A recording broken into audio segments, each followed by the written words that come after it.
especially on economics. Obama is a liberal. His books make that clear, and his campaign made it clear. So the country shouldn't be surprised if government once again takes a big part in solving problems that have gone neglected for several years.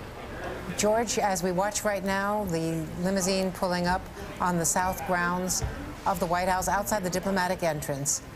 And we're about to see the president-elect arriving first time as president-elect at the White House with Michelle Obama to be greeted by the president and Mrs. Bush. Outside the diplomatic entrance to the White House, where we've seen many visiting heads of state. Let's see if they say anything. I guess you could say that this is quite a moment in history. This is the earliest, George, that we've seen a president-elect arrive at the White House. These transitions usually take place in December, but this invitation was proffered the day after the election, as was Laura Bush's to Michelle Obama.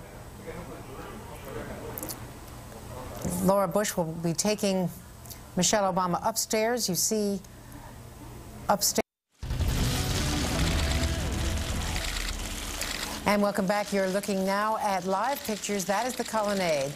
That is the area from the diplomatic reception room where they walked in. You see Barack Obama and President Bush walking towards the Oval Office alongside the Rose Garden. They walk through those doors, and we will not see them actually go into the Oval Office. We've seen them walk from the colonnade, and Chris, Alyssa, you're watching this all with me. This is quite a moment. George Bush welcoming Barack Obama to the White House. It is, Andrea. You know, a friend of mine commented, it's amazing how smoothly we transition power, even among two people who vehemently disagree clearly about a number of things. Barack Obama's entire candidacy in many ways was cast as a rejection of the past 8 years of George W. Bush. And yet, since Barack Obama became president-elect, as you noted, the day afterward, there was an invitation sent, and now an invitation granted, and they are in there talking. I do think, Andrea, that we can't lose sight of the economic crisis and how important that plays. I think there is a sense more so than ever before in terms of the transition that this needs to look and be as orderly as possible, both logistically and how we look to the world as we hand over power in what is obviously a very traumatic time in some ways for the economic markets. Good point. And I want to correct myself because we picked up that picture later than I thought. That was them entering the Oval Office. So we just showed you again how they walked along the colonnade, along the side of the Rose Garden, turned that corner, and then proceeded to walk along that area down into the Oval Office. It's a scene we've seen so often with George W. Bush and with presidents before then, and now to see Barack Obama walking into the Oval Office for the first time.